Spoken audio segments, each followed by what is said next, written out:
Breaking news చూస్తున్నాం. ప్రియుడితో కలిసి పూర్ణిమ చేసిన దారుణం 11 రోజుల తర్వాత వెలుగులోకి అసలు నిజాలు బయటకు వచ్చాయి. ఒక కొలిక్కి వచ్చిందని చెప్పుకోవచ్చు. ఇటు మేడిపల్లికి సంబంధించిన ఖతర్నాక్ స్టోరీ.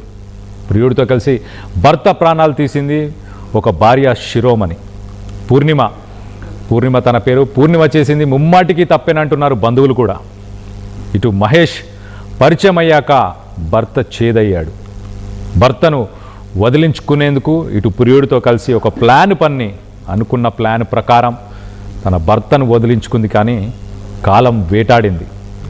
కాల నాగై పోలీసులకు పట్టించింది. ఇటు పూర్ణిమతో పాటు ప్రియుడు మహేష్ కూడా అరెస్ట్ అయ్యారు.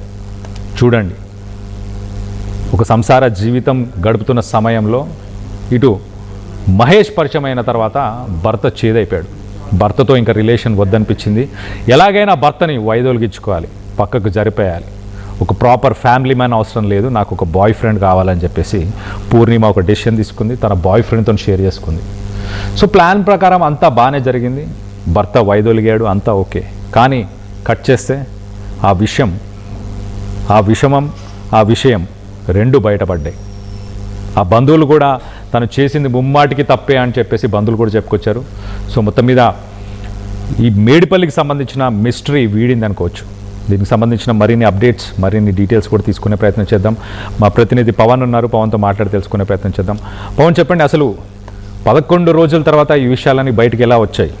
ఎక్కడ ఇటు పూర్ణిమ ఇటు మహేష్ వీళ్ళిద్దరు చేసిన పొరపాట్ల వల్ల ఏ పొరపాట్లు చేసి దొరికిపోయారు? కళ్యాణ్, మేడ్చల్ జిల్లా మేడిపల్లి పోలీస్ స్టేషన్ పరిధిలో దారుణం జరిగింది. ఓ మహిళ ప్రియుడితో కలిసి కట్టుకున్న భర్తనే హతమార్చింది. పోలీసులు తెలిపిన వివరాల ప్రకారం అశోక్, పూర్ణిమ భార్యాభర్తలు వీరిద్దరు ఈస్ట్ బృందావన్ కాలనీలో ప్లే స్కూల్ ని అయితే నిర్వహిస్తా ఉన్నారు. ఈ నెల 11న అశోక్ అనుమానాస్పద స్థితిలో మృతి చెందడం జరిగింది. మృతుడి భార్య ఇచ్చిన ఫిర్యాదుతో కేసు అయితే నమోదు చేసుకుని పోలీసులు దర్యాప్తు అయితే చేపట్టడం జరిగింది. అశోక్ ది హత్య అని తెలవడంతో పోలీసులు పూర్ణిమను అదుపులోకి తీసుకుని విచారించగా తన ఇంటి పక్కన నివాసం ఉంటున్న ప్రియుడు మహేష్ తో కలిసి అశోక్ ను హత్య చేసినట్లు పూర్ణిమ విచారణలో అయితే అంగీకరించినట్టు పోలీసులు అయితే తెలుపుతా ఉన్నారు.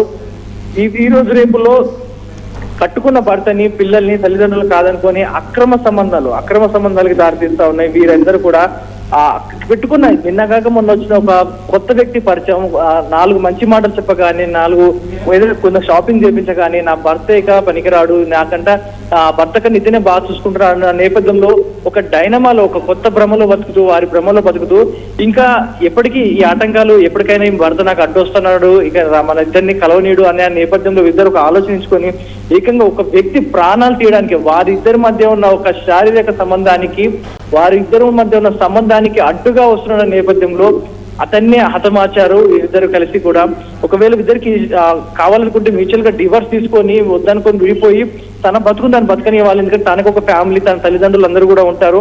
ఈమెకు అంతకే ఇష్టంగా లేకపోతే విడాకులు తీసుకొని వెళ్ళాలి, కానీ హత్య చేశారు నా కొడుకునంటూ కూడా వారి తల్లిదండ్రులు అయితే ఆరోపిస్తా ఉన్నారు. ఈ ఘటన స్థానికంగా ఉన్న మేడిపల్లిలో స్థానికంగా ఉన్న అందరినీ కూడా కలవరపరుస్తా ఉంది. పోలీసులకి ముందుగా ఆ మిస్సింగ్ కేసు చేసిస్తా ఉన్నారు. ముందుగా అతను ఎక్కడెక్కడికి వెళ్ళాడు, ఏ ఏరియాలకు వెళ్ళాడు అనే దానిపై పూర్తిగా దర్యాప్తు చేయబడడంతో సీసీ కెమెరా ఆధారపరంగా ఆ ఇంట్లోకి వెళ్ళిన వ్యక్తి, ఆ ఏరియాకి వచ్చిన వ్యక్తి తిరిగి మళ్ళీ బయటికి వెళ్ళలేదు, ఎక్కడికి కూడా వెళ్ళలేదు. తన ఫోన్ సిగ్నల్స్ కూడా అదే ఏరియాలో వస్తా ఉన్నాయి. సో ఇంటి పక్కనే, ఇంటి సరౌండింగ్స్ లోనే ఉన్న వ్యక్తి ఉన్న పలంగా ఎలా మాయమైపోతాడు, ఎక్కడికి వెళ్ళిపోతాడు అన్న నేపథ్యంలో దాన్ని కేసుని కాస్త పురోగతి పెంచి అనుమానాస్పదంగా చుట్టుపక్కల ఉన్న వారితో పాటు మెయిన్ గా టార్గెట్ ఇంటి గుట్టుని ఈశ్వరుడు కూడా పట్టుకోలేని నేపథ్యంలో ఇంట్లో ఉన్న వారిపై పోలీసులు ముందుగా అనుమానం పెట్టుకొని వారిని ఒక్కొక్కరుగా విచారిస్తుండగా ఫైనల్ గా భార్యపై మెయిన్ గా ఎస్పెషల్ గా ఈ రోజు నేపథ్యంలో ఇలాంటి కేసులు జరుగుతున్న నేపథ్యంలో ముందుగా మెయిన్ టార్గెట్ భార్యగా పెట్టుకొని తనని తమదైన స్టైల్లో విచారించగా అప్పుడు తన అసలు నిజాన్ని బయట పెట్టింది. మహేష్ అనే వ్యక్తితో నాకు పరిచయం ఏర్పడింది, మా ఇద్దరి సంబంధానికి తను అడ్డు రావడంతో భర్తని అడ్డు తొలగించుకున్నాం, అందుకే ఇదంతా కూడా చేసామంటూ కూడా భార్య పోలీసుల ముందు ఒప్పుకోవడం జరిగింది. కేవలం వీరి ఇద్దరి అక్రమ సంబంధానికి దారి వస్తున్నాడని కట్టుకున్న భర్తనే కాటికి పంపించింది ఈ భార్య. ఇలాంటి కేసులు మరెన్నో రోజుకి చూస్తా ఉన్నాం, అయినా కూడా వీరిలో మార్పు రావట్లేదు. పోలీసులు మాత్రం ఇకపై ఏం జరిగినా కూడా, ఎలాంటి దుర్ఘటన జరిగినా మెయిన్ గా ఇంట్లో వాళ్ళ మీద అనుమానం పడేలా చేస్తా ఉన్నారు. వీరందరూ కూడా ఒక వాళ్ళు ఇన్నోసెంట్ అయినా కూడా వీళ్ళు చేసే ఆ దారుణాల వల్ల ప్రతి ఒక్కరికి మచ్చ పడతా వస్తా ఉంది. సో పోలీసులు అయితే కేసు పురోగతి పెంచడం వల్ల కేసు తొందరగానే సాల్వ్ అయిపోయిందంటూ కూడా పోలీసులు చెప్తా ఉన్నారు. భార్య నేతలకే ఆ మహేష్ ని ఇద్దరిని కూడా రిమాండ్ కి అయితే పంపించడం జరిగింది. కళ్యాణ్, రైట్. పవన్, వీళ్ళకి ఎవరైనా పిల్లలు ఎవరైనా ఉన్నారా ఇటు పూర్ణిమ అలాగే అశోక్కి? ప్రస్తుతానికి ఉన్న సమాచారం ప్రకారం వారి ఫ్యామిలీ డీటెయిల్స్ మాత్రం కంప్లీట్ గా బయట పెట్టినట్టు తెలుస్తుంది పోలీసులు. ఎందుకంటే పిల్లలు విషయం కానీ తల్లిదండ్రుల విషయం కానీ కొంచెం ఆ చార్జ్ షీట్ లో మెన్షన్ చేయలేదు. వారి డీటెయిల్స్ అన్ని కూడా కొంచెం గోప్యంగా ఉంచడం జరిగింది. మెల్లగా ఇన్వెస్టిగేషన్ చేసుకుంటూ వస్తున్న నేపథ్యంలో ఈ విషయాల వరకు అయితే పోలీసులు కొంత మేరకు ఇన్ఫర్మేషన్ మాటకే బయట పెట్టినట్టుగా తెలుస్తుంది. Kalyan, right Pavan, thanks for the latest update. మొత్తానికి మేడిపల్లి మిస్టరీ ఛేదించినట్టు అవుతుంది. 11 రోజులు అయిన తర్వాత మరి మిస్సింగ్ పర్సన్ ఎలా మిస్ అయ్యాడు? తన ఇంటికే బయలుదేరి తన ఇంటి పరిసర ప్రాంతాలకు వచ్చిన తర్వాత అక్కడి నుంచే ఆ పర్సన్ మిస్సింగ్ అయినట్టు ఆ సెల్ ఫోన్కి సంబంధించిన టవర్ సిగ్నల్స్తో పోలీసులు కనుక్కున్నట్టు తెలుస్తుంది. సో పరిసర ప్రాంతాల్లోనే ఉండి ఉంటాడు, ఖచ్చితంగా ఇక్కడే ఏదో జరిగిందన్న కోణంలోనే ఇన్వెస్టిగేట్ చేశారు. మొదటగా ఇటు భార్య పూర్ణిమనే అదుపులోకి తీసుకొని తనని ఇన్వెస్టిగేట్ చేసిన తర్వాత ఒప్పుకుంది. ఇటు మహేష్ పరిచయం అయినాక మహేష్తోనే తన జీవితాన్ని ముందుకు తీసుకెళ్లాలని చూడొచ్చు. చాలా అమాయకంగా ఏమీ తెలియనట్టు కనిపిస్తుంది. అటు భర్త అశోక్ని చూస్తే కూడా ఒక ప్రాపర్ ఫ్యామిలీ మ్యాన్గా, ఒక డీసెంట్ పర్సన్గా కనిపిస్తున్నాడు. కానీ తనని ఇష్టపడలేదు. కిందున్న బాయ్ ఫ్రెండ్ మహేషే నచ్చాడు. ఆ ఇంటికి పరిసర ప్రాంతాల్లోనే ఈ మహేష్ అనే అబ్బాయి కూడా ఉన్నట్టు తెలుస్తుంది. మొత్తానికి అయితే వీళ్ళిద్దరికీ ఒక రిలేషన్షిప్ డెవలప్ అయింది. దాని తర్వాత కొంతకాలం గడిచిన తర్వాత తన భర్త అడ్డుగా ఉన్నాడు అని చెప్పేసి ఆ భర్తని ఎట్టి పరిస్థితిలో పక్కకు వైదొలిగిచ్చాలి, తనని ఎలాగైనా సైడ్ ఆఫ్ చేయాలి అని చెప్పి ఇటు మహేష్తోనే ప్లాన్ చేసింది. దాని బదులు ఇటు మా ప్రతినిధి పవన్ చెప్పినట్టు మీకు ఇష్టం లేని మ్యారేజెస్లో, ఇష్టం లేని పెళ్ళిళ్ళలో కనుక, ఆ సంబంధాల్లో కనుక మీరు కనుక ఉంటే, మీకు ఇష్టం లేకపోతే పెద్దలతోని అలాగే మీ కుటుంబ సభ్యులతోని మాట్లాడి మీ ఇంటి పక్కన వ్యక్తులు కానీ మీ బంధువులు కానీ వీళ్ళందరితో కూడా చర్చించి వాళ్ళని కూడా మీరు ఆలోచింపచేసి మీరు ఒక డివోర్స్ తీసుకొని ఉంటే బాగుండు. కానీ ఒక మనిషి ప్రాణాలు తీయాల్సిన అవసరం ఏముంది? సో మొత్తం మీద ఇలాంటి ఒక సంఘటన మేడిపల్లిలో జరిగింది. అక్కడ పరిసర ప్రాంతాల్లో ఉన్న వాళ్ళంతా ఒక్కసారిగా షాక్ అయ్యారు. ఇటు కుటుంబ సభ్యులు కూడా తను చేసింది ముమ్మాటికి తప్పే అంటూ చెప్పుకొస్తున్నారు. సో ఒక్కసారి స్థానికులు ఏమనుకుంటున్నారు వాళ్ళ మాటల్లోనే ఒక్కసారి వినే ప్రయత్నం చేద్దాం. మాకు ఫోన్ చేసిన 4 minutes మేము ఇక్కడ ఉన్నాం. పక్కన రాగానే కింద పడి ఉన్నది, అంటే మంచిగా నిద్రపోయినట్టు మంచిగా పడి ఉన్నది. మాకేమో బాత్రూంలో పడిందని చెప్పారు. కొంచెం డౌట్ వచ్చేసి మేము 108 ఫోన్ చేసాం. 108 అంబులెన్స్ రాగానే హాస్పిటల్ తీసుకుపోయారు. మల్కాజ్గిరి గవర్నమెంట్ హాస్పిటల్ అన్నారు. అక్కడ పోస్ట్ మార్టంలు అవన్నీ చేస్తుంటే వాళ్ళ భార్య ఆపినది, పోస్ట్ మార్టం చేయొద్దు, ఎందుకు అవసరమా అది ఇట్లానే ఆపినారు.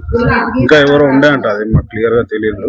3rd person పోస్ట్ మార్టం లో ఇక అన్ని చేసి పోలీస్ ఎంక్వైరీ అవన్నీ చేసి ఒక రోజు వచ్చినారు కూడా. చనిపోయిన నెక్స్ట్ డే పోలీసు వాళ్ళు వచ్చి ఎంక్వైరీ కూడా చేసినారు.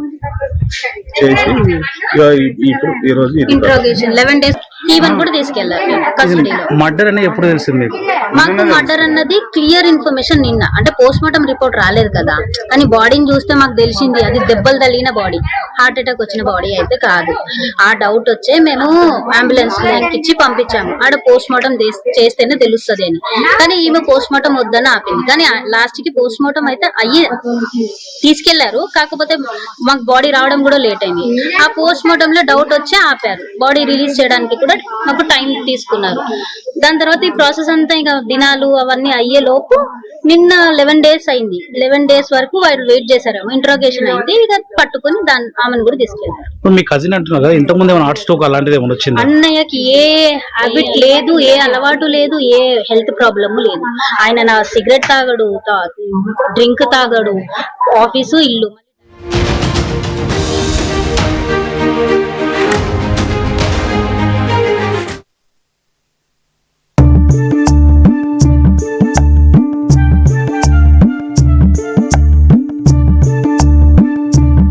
నైపుణ్యం ఎవరి సొత్తు? ఒకప్పుడు హైటెక్ సిటీ దగ్గర తక్కువ ధరలో ప్లాట్లు కొనుక్కుని బాగుపడ్డారు. తర్వాత ఓఆర్ఆర్ దగ్గర, ఇప్పుడు అవకాశం త్రిబుల్ దగ్గర వచ్చింది. ఇప్పుడు షాద్ నగర్ వైపున్న స్వర్గసీమ వెంచర్ లో ప్లాట్ల పండగ వచ్చింది. నూతన వెంచర్ అమేయ రూపంలో అప్రూవ్డ్ ప్లాట్లు, రిసార్ట్ ఫెసిలిటీ, రీజనబుల్ ప్రైస్. ఒక్కసారి ఫ్యామిలీతో విజిట్ చేసి మంచి నిర్ణయం తీసుకోండి. స్వర్గసీమ వారి నూతన వెంచర్ అమేయ. నగల సామ్రాజ్యం పెద్దది.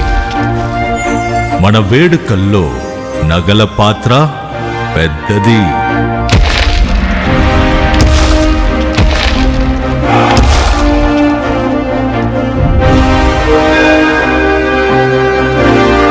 నగల్లో మన సంప్రదాయం అది పెద్దది.